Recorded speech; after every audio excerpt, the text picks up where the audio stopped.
दोस्तों, हर साल दुनिया भर में हजारों साइंटिफिक रिसर्च पेपर्स पब्लिश करे जाते हैं, जिसमें साइकोलॉजिकल रिसर्च का भी बहुत बड़ा हिस्सा होता है। पर देखा जाए तो इन साइकोलॉजिकल रिसर्च और स्टडीज को रीड करना एक नॉर्मल इंसान के लिए जितना मुश्किल होता है, उन बातों को रियल लाइफ में अप्लाई करना उतना ही आसान भी है। इसीलिए आज की वीडियो में हम आपके साथ 12 ऐसे साइकोलॉजिकल फैक्ट्स को शेयर करेंगे जिन्हें जानने के बाद आप पहले जैसे सेम नहीं रहोगे। Number 1, music changes perception. हम सभी ये जानते हैं कि म्यूजिक हमारे मूड को चेंज करने का पावर रखता है। एक हाईली एनर्जेटिक सॉन्ग सुनकर आप मोटिवेटेड फील करोगे और वहीं एक सैड सॉन्ग आपको सैड और डिप्रेस्ड फील करा सकता है। आप किस टाइप का म्यूजिक सुनना पसंद करते हो, ये एक्चुअली में अफेक्ट करता है कि आप इस दुनिया को किस नजर से देखते हो। 2011 की एक स्टडी में लोगों को एक टास्क दिया गया जहाँ उन्हें डिफरेंट म्यूजिक सुनते हुए एक पेपर पर हैप्पी और सैड फेसेस को टिक करना था। रिजल्ट ये देखा गया कि सैड म्यूजिक सुनते हुए ज्यादातर लोग सैड फेसेस को टिक कर रहे थे, वहीं हैप्पी म्यूजिक सुनते टाइम लोग हैप्पी फेसेस को चूज कर रहे थे, जिसे परसेप्चुअल एक्सपेक्टेशन का नाम दिया गया। जहां आप अपने कानों से कुछ सुनते हो तो आपका ब्रेन आपकी आंखों से सिमिलर चीजें देखने लगता है। इसीलिए एनर्जेटिक म्यूजिक वर्कआउट करते टाइम बहुत हेल्प करता है और सॉफ्ट म्यूजिक आपको फोकस करने में हेल्प करता है।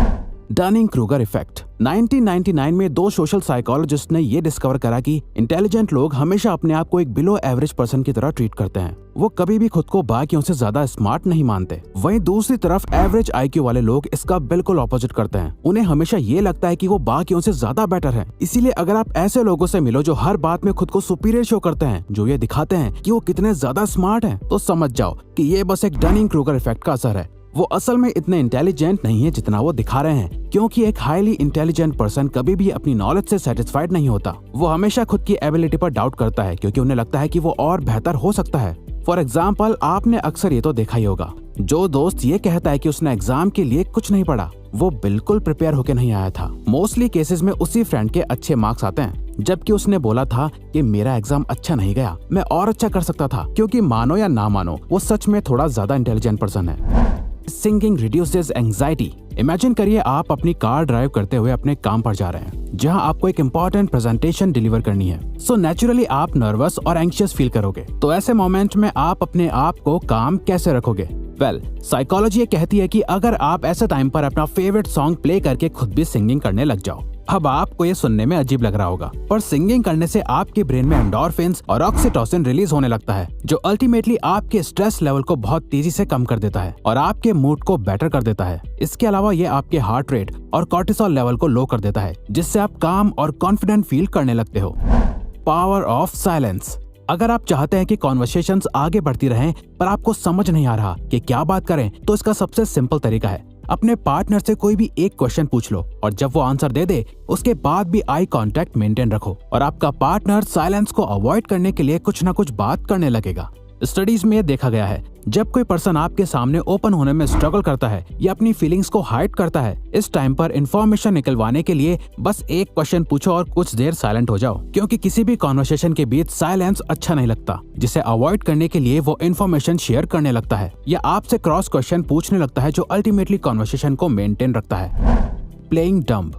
अगर आप किसी के सामने अपना गुड इंप्रेशन बनाना चाहते हो, तो किसी ऐसे टॉपिक के बारे में बात करो जो उन्हें बहुत पसंद है और उसके बारे में उनसे सीखो। फॉर एग्जाम्पल, आप किसी से मिले जिसे कार्स में बहुत इंटरेस्ट है। अब हो सकता है कि आपको भी कार्स के बारे में बहुत नॉलेज हो, पर उनके सामने ऐसे प्रिटेंड करो जैसे आपको उनसे कम नॉलेज है और उनसे क्वेश्चंस पूछो जो सामने वाले पर्सन को कॉन्फिडेंट और स्मार्ट फील कराएगा और वो आपसे बात करने में और इंटरेस्ट शो करेंगे, क्योंकि वो जिस बारे में बात करना चाहते हैं आप उसमें अपना इंटरेस्ट शो करते हो, जो आपको एक लाइकेबल पर्सन बनाता है। और वैसे भी दलाई लामा का कहना है कि जब आप बात करते हैं तो आप केवल वही दोहरा रहे होते हैं जो आप पहले से जानते हैं, लेकिन अगर आप सुनते हैं तो आप कुछ नया सीख सकते हैं। The snake man. अगर आप किसी ग्रुप में हैं या किसी एक पर्सन के साथ भी हैं जहां आप डिनर या लंच पर मिलने आए हो और आपको लगता है कि कोई कॉन्फ्लिक्ट क्रिएट होने वाला है, आपकी कॉन्वर्सेशन जैसे जा रही है आप लोगों की लड़ाई हो सकती है, तो इस सिचुएशन को अवॉइड करने के लिए अपने सामने रखा खाना खाने लग जाओ, क्योंकि अकॉर्डिंग टू साइकोलॉजिस्ट्स ईटिंग एक कामिंग एक्टिविटी है।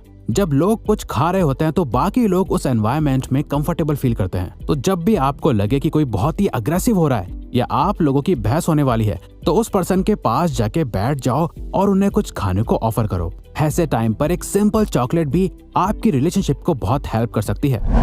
Forming a habit. आपने कभी ये सोचा है कि एक हैबिट को फॉर्म करने में कितना टाइम लगता है? पहले ये माना जाता था कि किसी भी हैबिट को फॉर्म या ब्रेक करने में सिर्फ 21 डेज का टाइम लगता है, पर एक न्यू साइकोलॉजिकल रिसर्च के अकॉर्डिंग किसी भी हैबिट को बिल्ड करने के लिए अराउंड 66 डेज लगते हैं। इसीलिए जो लोग ये सोचकर कोई भी न्यू हैबिट बिल्ड करना स्टार्ट करते हैं कि 21 डेज के बाद उन्हें आदत पड़ जाएगी, और जब वो 22nd डे पर फेल हो जाते हैं तो उन्हें बहुत डिसअपॉइंटमेंट होती है और वो क्विट कर देते हैं। रिसर्च के अकॉर्डिंग अगर आप 66 डेज को 3 फेजेस में बांट दें, जहां शुरू के 22 दिन आपको बहुत अनकंफर्टेबल फील होंगे, नेक्स्ट 22 दिन आपसे बिल्कुल हैंडल नहीं होंगे, आप ऑलमोस्ट क्विट कर देंगे, और लास्ट 22 डेज के बाद आप एक मोमेंटम बिल्ड कर लेंगे, जिसके बाद वो हैबिट आपके माइंड और बॉडी से कनेक्ट हो जाएगी, आपकी रूटीन में आ जाएगी और आप सक्सेसफुली हैबिट बिल्ड कर लेंगे।